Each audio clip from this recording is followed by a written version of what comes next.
नमस्कार श्रद्धालुओं, आज मैं आप लोगों के सामने लेकर आई हूँ कन्नप्पा नयनार की अद्भुत कथा। कन्नप्पा नयनार दक्षिण भारत के जंगलों में एक आदिवासी शिकारी हुआ करता था जिसका नाम था थिन्नर। थिन्नर बहुत ही भोला भाला शिकारी था जो कि हर रोज शिकार करके लौटते समय महादेव के मंदिर में जाता, हाथ जोड़ता, उन्हें नमन करता और सोचता कि लोग सदैव यहाँ कुछ न कुछ अपनी श्रद्धा से अर्पित करते हैं और मैं यहाँ से खाली निकल जाता हूँ। फिर एक दिन शिकारी सोचता है कि क्यों न मैं जो मेरे पास है वही महादेव को अर्पित कर दूँ। शिकारी के पास थोड़ा सा मांस पड़ा होता है। शिकारी उसे बर्तन में भर के लाता है और महादेव के सामने जाकर उन्हें नमन करके उन्हें वह मांस अर्पित कर देता है। वह मांस अर्पित करके थोड़ी देर महादेव के सामने महादेव से बातें करके पुनः मंदिर से वापस लौट जाता है। फिर कुछ समय बाद वहाँ पंडित जी पहुँचते हैं। मंदिर बहुत दूर होता है गांव से, इसलिए पंडित जी 14-15 दिन में मंदिर आते हैं। वह मंदिर में मांस को देखकर चौंक जाते हैं। फिर वह जल्दी जल्दी महादेव से क्षमा मांगकर मंदिर से पूरे मांस को साफ करते हैं, मंदिर की साफ सफाई करते हैं, भगवान महादेव का जलाभिषेक करते हैं और फिर महादेव से साफ सफाई करने के बाद माफ़ी मांगते हैं, पूजा पाठ करते हैं और वापस लौट जाते हैं। फिर हर दिन इसी तरह से थिन्नर आता गया और वह मांस चढ़ाता जाता और अगले दिन कुछ समय बाद पंडित जी आते, वह देखते और वह देखकर चौंक जाते। इसी तरह से सिलसिला चलता रहा। फिर एक दिन पंडित जी गए और पंडित जी ने मंदिर की साफ सफाई की और भगवान के आगे बैठकर रोने लगे।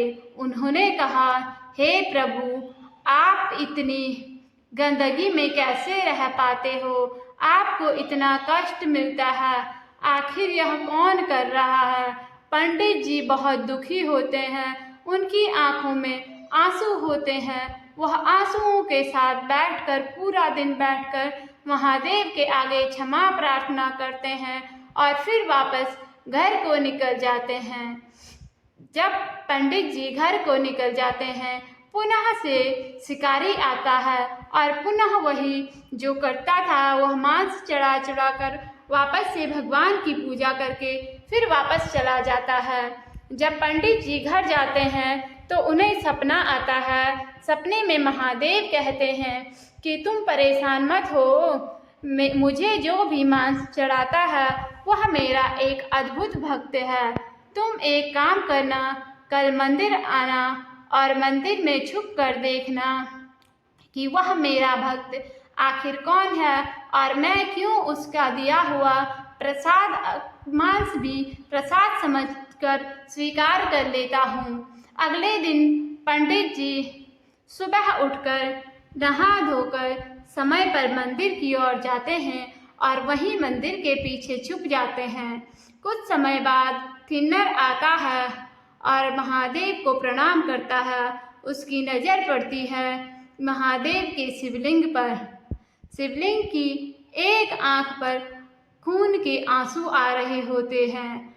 वह उन खून के आंसुओं को देखकर महादेव से हाथ जोड़कर क्षमा कर मांगता है। वह जंगल जाता है, जड़ी बूटियाँ लाता है, जड़ी बूटियाँ पीसकर महादेव की आँखों में वह लेप लगाता है।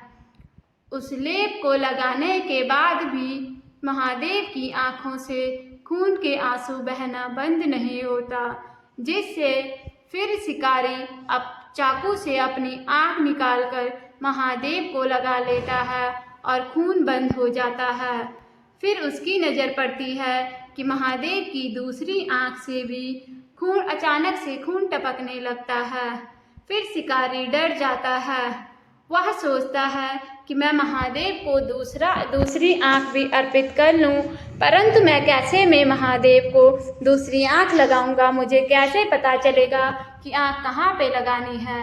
फिर वह अपने पैर को टिकाने की सोचता है कि मैं महादेव की दूसरी आँख की जगह पे अपना पैर टिकाता हूँ, फिर अपनी आँख निकालूंगा और वहाँ पे लगा लूँगा।